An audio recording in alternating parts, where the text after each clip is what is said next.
नमस्कार मैत्रिणींनो, मी रुपाली. माझ्या यूट्यूब चॅनलमध्ये तुम्हा सर्वांचं मनापासून स्वागत आहे. तर मी आज तुमच्यासाठी आपल्या स्वयंपाकघरातल्या टिप्स आज घेऊन आलेली आहे की आपल्याला काही काही गोष्टी आपल्याला लक्षात येत नाही, त्यामुळे मी आज थोड्याशा तुम्हाला टिप्स सांगणार आहे.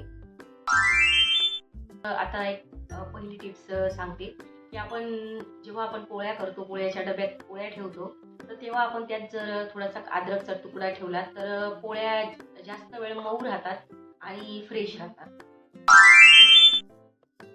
आपण जेव्हा भात करतो, तांदूळ टाकतो आपण शिजवण्यासाठी, त्यावेळेस काही काही तांदळांचा भात हा आपण पाणी किती बी कमी टाका तरी पण आपला भात असा एकदम गचका होतो. तर त्यामुळे आपण जर त्यात अर्धा ते एक लिंबू जर पिळला तर आपला भात एकदम मोकळा आणि व्यवस्थित होतो.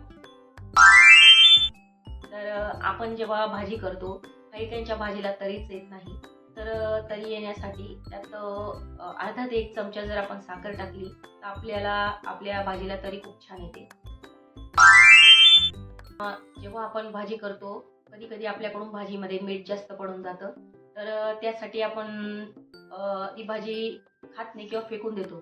तर त्यात आपण जर 1 ते 2 उकडलेले बटाटे जर टाकले आणि भाजी अगदी 5 ते 10 मिनिटं किंवा 15 मिनिटं जर उकळू दिली तर आपली भाजी खाली राहत नाही, ती व्यवस्थित ओके होऊन जाते. कोणी कोणी तांदूळ वर्षभरासाठी भरून ठेवतं किंवा 6 महिन्यासाठी किंवा 2 महिन्यासाठी तरी. तर त्यावेळेस काय होतं की काही काही वेळेस आपल्या तांदळांमध्ये किडे होऊन जातात. तर किडे न होण्यासाठी आपण काय करायला पाहिजे की आपल्याकडे लाल मिरच्या अवेलेबल असतातच कोरड्या, सुक्या. तर त्या 2 मिरच्या आणि 2 तेजपान जर टाकून ठेवले तांदळामध्ये तर आपल्या तांदळांमध्ये किडे होत नाही.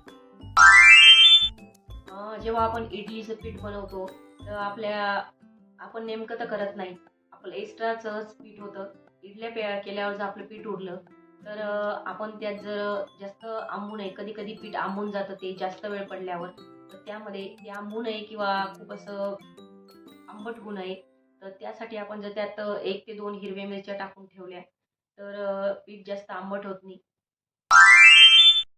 भेंडीची भाजी जी असते ती काही काहींना चिकट असल्यामुळे ती आवडत नाही. तर भेंडीची भाजी चिकट न व्हावी त्यासाठी आपण त्यात जर लिंबू पिळला तर चव तर छान लागतेच, पण आपला जो चिकटपणा असतो भेंडीचा तो पूर्णपणे नष्ट होऊन जातो. त्यामुळे लिंबू पिळला पाहिजे. आपण जेव्हा पुऱ्या तळतो, तळण काढत असतो पुऱ्या किंवा आपण भज्या तळतो, तर काही काही ज्या खूप ऑइली होतात, तर ऑइली होऊ नये त्यासाठी आपण जर तेलामध्ये अगदी थोडंसं मीठ टाकलं, चिमूटभर अगदी, तर आपल्या पुऱ्या किंवा भज्या बिलकुलच तेलकट होत नाही. आपण जेव्हा अंडे शिजवून घेतो आणि शिजवल्यावर लगेचच आपण त्याला सोलायला बघतो, तर ते नीट सोलल्या जात नाही. तर त्यासाठी आपण जर 5 मिनिटं शिजवलेले अंडे जर गार पाण्यात जर ठेवले, तर आपले जे अंडे असतात ते खूप फास्ट प्रकारे सोलले जातात. ज्यांना युरिन इन्फेक्शनचा त्रास असतो, तर त्यांनी जर रोजच्या जेवणात जर दही खाल्ली, तर त्यांना युरिन इन्फेक्शनचा त्रास बिलकुलच होत नाही.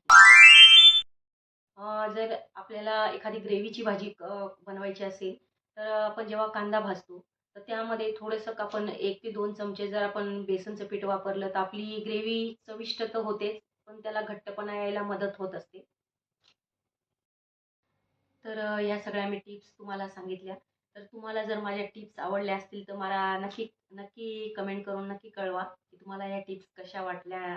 आणि अशाच नवनवीन टिप्स जर तुम्हाला अजून पाहिजे असतील, तर माझ्या चॅनलला सबस्क्राईब करा, लाईक्स करा, कमेंट करा आणि मला सपोर्ट करा. धन्यवाद.